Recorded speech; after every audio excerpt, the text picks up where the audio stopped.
좋은 말씀 전하러 왔습니다 라고 말씀하셔가지고 이단이다. 네, 안녕하세요, 만출입니다.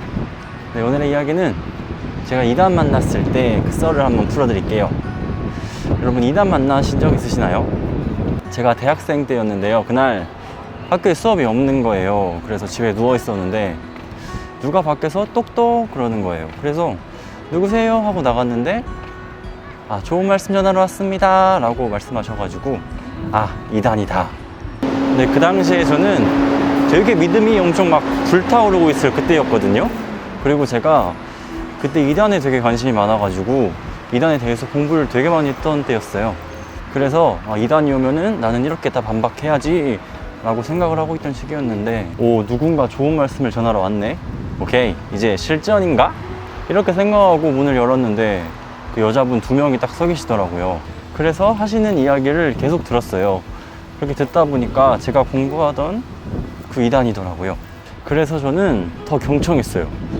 그러니까 제가 상담학과라서 제가 무조건적인 존중과 수용 이런 거 되게 잘하거든요. 그래서 제가 너무나 잘 들어주니까 그쪽에서 먼저 제안을 하는 거예요. 저에게 뭐라고 제안하셨냐면은 그럼 저희 센터에 가서 더 이야기를 들어보실래요? 이렇게 저에게 제안을 했어요. 이게 지금이면은 제가 막 안 간다고 그랬을 건데 그 당시에 저는 참지 않았죠. 네, 가요 라고 말하고 바로 차를 탔어요. 겁도 없었죠, 진짜.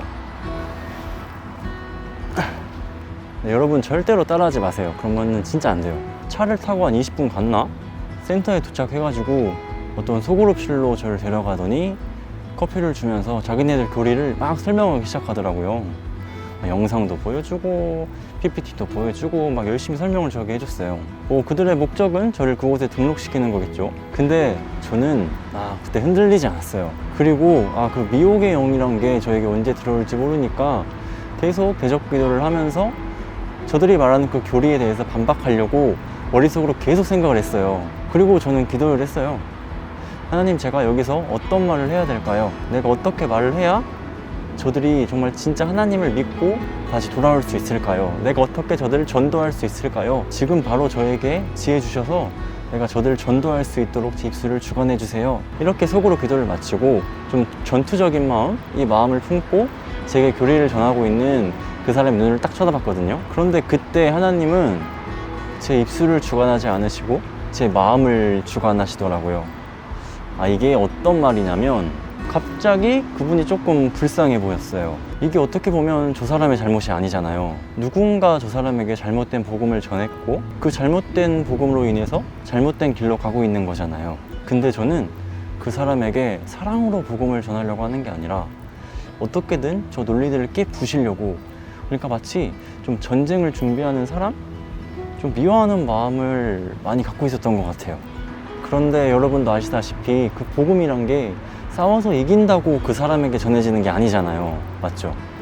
그리고 그분의 눈을 딱 봤는데 자신의 교리에 대해서 확신이 너무나 가득 차 보였어요. 그래서 제가 어떤 말을 해도 통하지 않을 것 같았어요. 그래서 저는 고민을 했죠. 하나님, 그럼 제가 저 사람에게 어떻게 행동해야 될까요? 하나님께서는 저에게 어떻게 하셨을까요? 그때 하나님께서 제 입술을 여셨어요. 근데 이게 진짜 막 전투적으로 말을 하려고 하는 게 아니라 진짜 저 사람이 하나님께 돌아와서 지금 저에게 보이는 저 열심으로 사역을 하면은 정말 믿음 좋은 사람이 될 거라는 생각이 들어서 좀 안타까운 마음으로 조금 말을 했어요. 제가 나는 지금 교회에 다니고 있는데 최근에 다른 종교에 대해서 많이 공부를 했었다. 그래서 이 종교가 궁금해서 이렇게 방문을 했고 당신이 설명하는 그 교리를 들었지만 역시 내가 배워왔던 그 교리와는 좀 많이 다른 것 같다.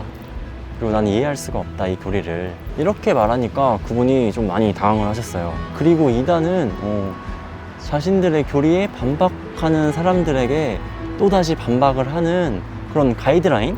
이런 게 있거든요. 근데 이분도 그 가이드라인에 맞게 제게 다시 설명을 하려는 것 같아가지고 저는 아무리 나에게 설명을 해도 난 그 교리를 이해할 수 없으니까 더 이상 그거에 대해서는 말 안 해도 될 것 같다고 말을 했어요. 그리고 나서 제가 한마디 했는데 제가 뭐라고 했는 줄 아세요? 지금 생각해도 어떻게 내가 그런 말을 했지? 이런 생각이 들었는데 아마 하나님께서 주신 마음이었겠죠. 제가 뭐라고 그랬냐면 그분의 눈을 딱 바라보고 우리 서로 기도하자고 제안을 했어요. 지금은 서로에게 그 각자의 교리를 설명해도 다 막 튕겨내고 있는 상황인 것 같다. 그럼 나는 하나님을 믿고 있고 선생님은 신이라고 생각하는 그런 존재를 믿고 있으니까 서로의 신에게 기도하자고. 분명 하나님은 한 분이시니까 그 진짜 하나님께서 일하셔서 그 마음을 진짜 복음으로 들어오게 할 거라고. 그러니까 우리 서로 기도하자고. 그런 말을 하고 서로 번호를 교환한 다음에 제가 센터에 나와서 집까지 걸어갔어요. 근데 저는 집에 가는 중에 굉장히 많은 생각을 했거든요. 아, 내가 복음 전하는 걸 잘못 생각하고 있었다.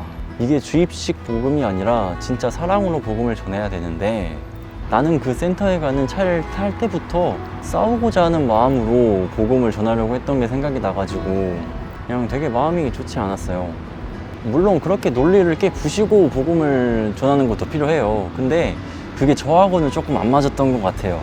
그래서 저는 지금도 다른 사람들에게 복음을 전할 때 그 복음을 좀 논리적으로 설명하기보다는 제가 복음을 전하려고 하는 사람, 그 사람 곁에서 제가 삶으로 하나님을 믿는 삶을 보여주려고 애쓰는 것 같아요. 여러분은 이단을 만났을 때 어떤 생각을 하시나요? 물론 잘 모르시면 피하는 게 정답이에요.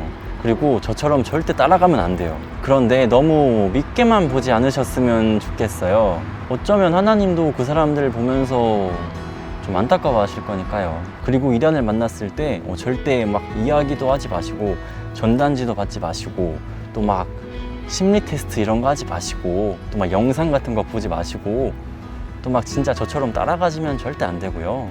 근데 단 한 가지 이것만 좀 해주세요. 그게 뭐냐면 그 사람이 진짜 하나님께 돌아올 수 있도록 좀 불쌍히 여기는 마음을 가지고 기도해 주세요.